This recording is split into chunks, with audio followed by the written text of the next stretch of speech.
आज हम एक बहुत ही इम्पोर्टेंट कॉन्सेप्ट डिस्कस कर रहे हैं जो डिजिटल डेटा की दुनिया में हर जगह है, द रिलेशनल डेटा मॉडल।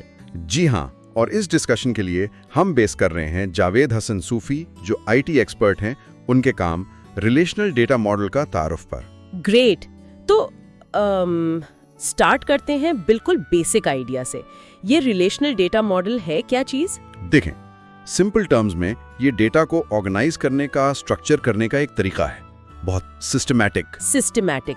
कैसे? मतलब इसका कोर आइडिया क्या है? कोर आइडिया ये है कि सारा डेटा टेबल्स में अरेंज किया जाता है।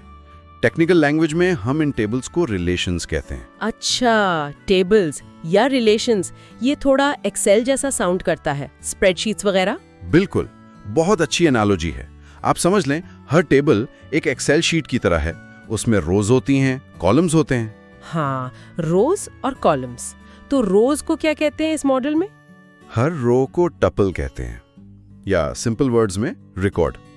ये किसी एक स्पेसिफिक चीज की पूरी इंफॉर्मेशन होती है, जैसे एक स्टूडेंट का डेटा। ओके, टपल या रिकॉर्ड। और कॉलम्स? कॉलम्स को एट्रीब्यूट्स या फील्ड्स कहते हैं। ये उस रिकॉर्ड की कोई स्पेसिफिक प्रॉपर्टी बताते हैं, जैसे स्टूडेंट का नेम या रोल नंबर या क्लास। ठीक है, तो टेबल्स, रो यानी टपल्स और कॉलम्स यानी एट्रीब्यूट्स। लेकिन डेटा तो अक्सर अलग अलग टेबल्स में होता है, वो कैसे कनेक्ट होता है? ये बहुत इंपॉर्टेंट पॉइंट है। कनेक्शन होता है कीज के जरिए। सबसे पहले आती है प्राइमरी की या पीके। प्राइमरी की, यूनिक वाली? जी बिल्कुल। प्राइमरी की टेबल का वो कॉलम या एट्रीब्यूट होता है जिसकी वैल्यू हर रो के लिए यूनिक हो। जैसे एक स्कूल में हर स्टूडेंट का रोल नंबर यूनिक होता है, कोई दो स्टूडेंट्स का सेम रोल नंबर नहीं हो सकता। राइट। इससे हर रिकॉर्ड यूनिकली आइडेंटिफाई हो जाता है। अच्छा, और दूसरी इंपॉर्टेंट की है फॉरेन की या एफके। फॉरेन की वो एट्रीब्यूट है जो एक टेबल को दूसरे टेबल से लिंक करता है। कैसे? बेसिकली फॉरेन की एक टेबल में वो कॉलम है जिसकी वैल्यूज दूसरे टेबल की प्राइमरी की से आती हैं। ये एक ब्रिज बनाता है दोनों टेबल्स के दरमियान। समझ आ रहा है। शायद एक एग्जाम्पल से और क्लियर हो जाए। हाँ बिल्कुल। Let's take a simple school database example. फर्ज करें हमारे पास दो टेबल्स हैं, एक स्टूडेंट टेबल और एक marks table. Okay, student table और मार्क्स टेबल। स्टूडेंट टेबल में कॉलम्स हैं रोल नंबर, नेम और क्लास। यहाँ रोल नंबर क्या होगा? यूनिक होगा हर स्टूडेंट के लिए। तो प्राइमरी की? एग्जैक्टली। रोल नंबर यहाँ पीके है।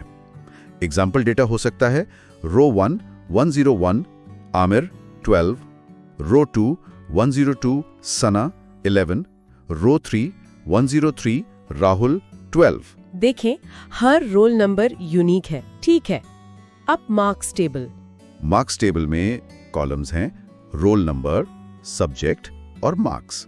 इसका डेटा कुछ ऐसा हो सकता है 101 मैथ्स 90, 101 इंग्लिश 85, 102 मैथ्स 88। अच्छा, यहाँ भी रोल नंबर है।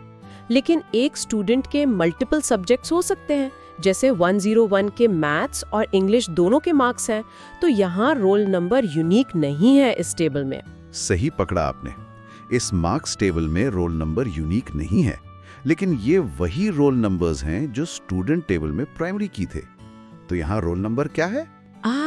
ये दूसरी टेबल की प्राइमरी की को रेफर कर रहा है, तो ये फॉरेन की हुई। बिल्कुल, यहाँ रोल नंबर फॉरेन की एफके है। ये मार्क्स टेबल को स्टूडेंट टेबल से कनेक्ट कर रहा है। तो इस कनेक्शन का प्रैक्टिकल फायदा क्या हुआ? फायदा ये है कि अब हम इंफॉर्मेशन लिंक कर सकते हैं। अगर मुझे आमिर के मार्क्स देखने हैं जिसका रोल नंबर 101 है, तो हम मार्क्स टेबल में जाएंगे और रोल नंबर 101 वाली एंट्रीज ढूंढ लेंगे। मैथ्स में 90 और इंग्लिश में 85। करेक्ट। और अगर मुझे ये भी जानना है कि आमिर किस क्लास में है, तो हम मार्क्स टेबल के रोल नंबर जो एफके है को यूज करके वापस स्टूडेंट टेबल में जाएंगे। वहाँ रोल नंबर 101 जो पीके है को देखेंगे और पता चल जाएगा कि वो क्लास 12 में है। एग्जैक्टली। देखा, दोनों टेबल्स सीमलेसली रोल नंबर के थ्रू जुड़ गए। इंफॉर्मेशन लिंक्ड है। वाओ, ये तो डेटा को बहुत ऑर्गेनाइज रखता है। इसके और क्या बेनिफिट्स हैं? बहुत बेनिफिट्स हैं। एक तो डेटा ऑर्गेनाइज्ड रहता है, दूसरा, रिडंडेंसी कम होती है, यानी एक ही इंफॉर्मेशन बार बार स्टोर नहीं करनी पड़ती। तीसरा, कंसिस्टेंसी मेंटेन रहती है। और सबसे इम्पोर्टेंट शायद ये कि इंफॉर्मेशन रिट्रीव करना यानी निकालना बहुत एफिशिएंट और एक्यूरेट हो जाता है। जी हाँ, डेटा इंटेग्रिटी मेंटेन रहती है, जो क्रिटिकल सिस्टम्स के लिए लाजमी है। तो ये जो कॉन्सेप्ट है टेबल्स, रोज, कॉलम्स, कीज, ये देखने में सिंपल लगता है, लेकिन असल में ये हमारी पूरी डिजिटल इंफ्रास्ट्रक्चर की फाउंडेशन है। बिल्कुल। आप सोचें, social media platforms, online banking, e-commerce sites, airline booking systems, हर जगह डेटा को मैनेज करने के लिए रिलेशनल मॉडल या इसके कॉन्सेप्ट यूज हो रहे हैं। सही कह रहे हैं। इस ऑर्गेनाइजेशन के बगैर इतना सारा डेटा मैनेज करना तो केओस हो जाएगा। हाँ बिल्कुल, ये मॉडल ही इस सब को पॉसिबल बनाता है, इंफॉर्मेशन को मीनिंगफुल तरीके से कनेक्ट करके। वाकई में एक सिंपल स्ट्रक्चर, लेकिन इसका इम्पैक्ट बहुत प्रोफाउंड है। जी, शुक्रिया। अल्लाह हाफिज। अल्लाह हाफिज।